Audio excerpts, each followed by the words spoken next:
नमस्कार. पवार म्हटलं की बारामती आणि बारामती म्हटलं की पवार हे समीकरण महाराष्ट्र गेल्या 5 ते 6 दशकांपासून बघत आहे.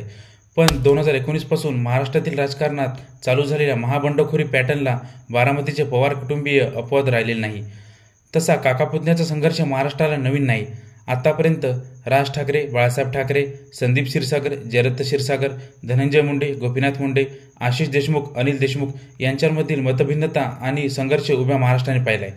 पण आतापर्यंत बारामतीचं पवार कुटुंब याला अपवाद होतं. अधूनमधून पवार काकापुतण्यांच्या शीतयुद्धाच्या बातम्या समोर येत होत्या, पण ते कधी एकमेकांच्या विरोधात उभे ठाकले नव्हते. पण आता परिस्थिती बदलली आहे. पुतणे अजित पवार यांनी भाजपसोबत जाऊन वेगळी चूल तर मांडलीच, पण आपल्याच काकांच्या पक्षांचं चिन्ह हिसकावून घेतलं.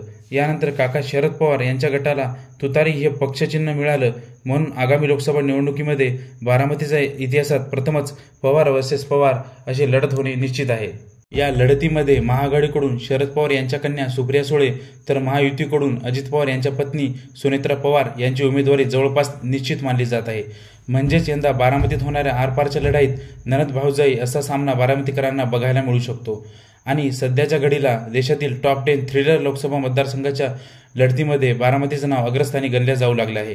तर या नणद भाऊजाईंमध्ये कुणाचे पारडे जड आहे, कुणाला जास्त कसरत करावी लागणार आहे, कोण कशी फिल्डिंग लावली आहे, कोणाकोणाची प्रतिष्ठा पणाला लागणार आहे, या आणि अशाच अनेक प्रश्नांची माहिती आपण या व्हिडिओमधून घेणार आहोत. सुप्रिया सुळे या 2009, 2014, 2019 अशा 3 टर्म बारामती लोकसभा मतदारसंघातून निवडून येत आहेत. यातील 2009 आणि 2019 मध्ये त्यांचं लीड 1 लाखाच्या वर होतं. पण 2014 साली त्यांच्या विरोधात उभे असलेले रासपचे महादेव जानकर यांनी त्यांना चांगलाच धोबीपछाड दिला होता. पण शेवटी त्यांनी विजय खेचत आणून आपला दिल्लीचा मार्ग सुकर केला होता. आगामी लोकसभा जर शरद पवार यांच्या सहानुभूती फिरली तर त्याचा फायदा सुप्रिया सुळेंना झालेला नक्कीच दिसून येईल. सुप्रिया सुळे या 3 टर्म खासदार आणि संसद रत्न पुरस्काराने सन्मानित झालेले आहेत, त्यामुळे त्यांच्या मतदारसंघात चांगला जनसंपर्क आहे. पण आता भाऊ आणि बारामतीचे आमदार अजित पवार हेच विरोधात गेल्यामुळे त्यांना यावर्षी विजय होण्यासाठी तारेवरची कसरत करावी लागणार आहे. आता बोलूया सुनेत्रा पवार यांच्याबद्दल. बारामती लोकसभा मतदारसंघामध्ये दौंड, इंदापूर, बारामती, खडकवासला, भोर, पुरंदर असे 6 विधानसभा मतदारसंघ येतात.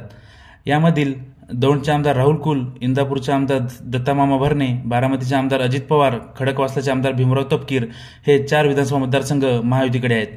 तर महाआघाडीकडे भोरचे आमदार संग्राम थोपटे, पुरंदरचे आमदार संजय जगताप हे 2 विधानसभा मतदारसंघ आहेत.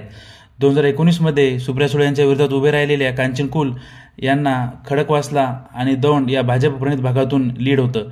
याचबरोबर आता इंदापूरचे आमदार दत्तामामा भरणे आणि बारामतीचे आमदार अजित पवार हे सुद्धा महायुतीत सामील झाल्यामुळे महायुतीची ताकद नक्कीच वाढली आहे. आणि याचबरोबर पुरंदरचे आमदार संजय जगताप हे सुद्धा अजित पवार समर्थक म्हणून ओळखले जातात. त्यामुळे अजित पवार येथून देखील महायुतीच्या उमेदवार सुनेत्रा पवार यांच्यासाठी फिल्डिंग लावू शकतात. त्याचप्रमाणे पुणेच्या शहरीकरणाच्या बाबतीत विकसित असलेले बावधन, कोथरूड, कात्रज, वारजे यासारखे भाग बारामती लोकसभा मतदारसंघात येतात. येथे भाजपचा पारंपरिक मतदार मोठ्या प्रमाणात असल्यामुळे यांचा फटका सुप्रिया सुळेंना नक्कीच बसू शकतो. आणि यावर्षी प्रचारासाठी राज्यातील नेत्यांसोबतच केंद्रीय मंत्रीसुद्धा बारामती सभांचा धडाका लावतील अशी चिन्ह आहेत. तर सध्या तरी बारामती लोकसभा मतदारसंघात काका पुतण्याच्या वर्चस्वाच्या लढाईमध्ये पुतणे अजित पवार यांचा डॉमिनन्स दिसून येत आहे. तरी निवडणुकीपर्यंत काही समीकरणे बदलल्यास येथील चित्र काय होईल हे तेव्हाच स्पष्ट होईल. तर तुम्हाला काय वाटते, पवार वर्सेस पवार या आरपारच्या लढाईत महाआघाडीचे उमेदवार सुप्रिया सुळे आणि महायुतीचे उमेदवार सुनेत्रा पवार यांच्यामधून कोण विजयी होईल, तर कोणाला पराभवाला सामोरे जावे लागेल? आपल्या प्रतिक्रिया कमेंट बॉक्समध्ये नक्कीच कळवा. धन्यवाद.